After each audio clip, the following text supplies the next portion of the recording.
On the border tonight, a San Antonio company will work to close gaps along the existing border fence in South Texas. Today was their start date on a multi-million-dollar project. Our border reporter Oscar Margain talked to a former Border Patrol chief about the need to seal the border.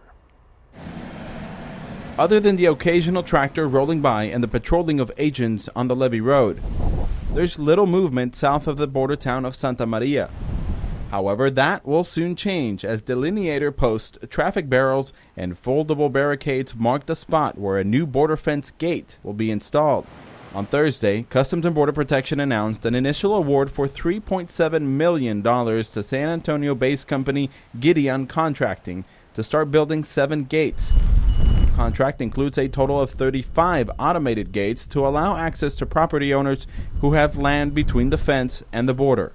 According to Customs and Border Protection, this is going to be one of the very first sites where we'll see a border fence gate be installed to close this gap. In fact, we already see construction equipment be set up on this end. Now, typically, a border fence stands about a mile away from the actual border with Mexico. At this location, we're about just 50 yards away. The threat and the terrain dictates your equipment and your tactics. Former Border Patrol Chief Manuel Padilla, who is now the director of Homeland Security's Joint Task Force West, overseeing counter-network operations of drug and human smuggling, says closing these gaps is a must. We have about 654 miles of wall barrier in one form or another throughout the southwest border, and only 60 of those miles in the entire South Texas corridor.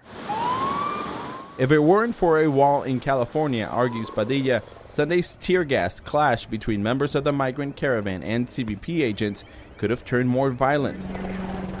President Trump still hasn't convinced Congress to approve funding for his $5 billion border wall. But through an executive order signed last year, CBP has been able to set aside funding for these smaller projects.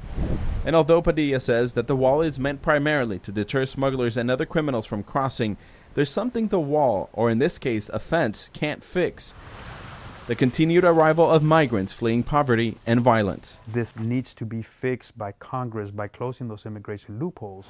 In Santa Maria, on the Texas-Mexico border, I'm Oscar Margain reporting.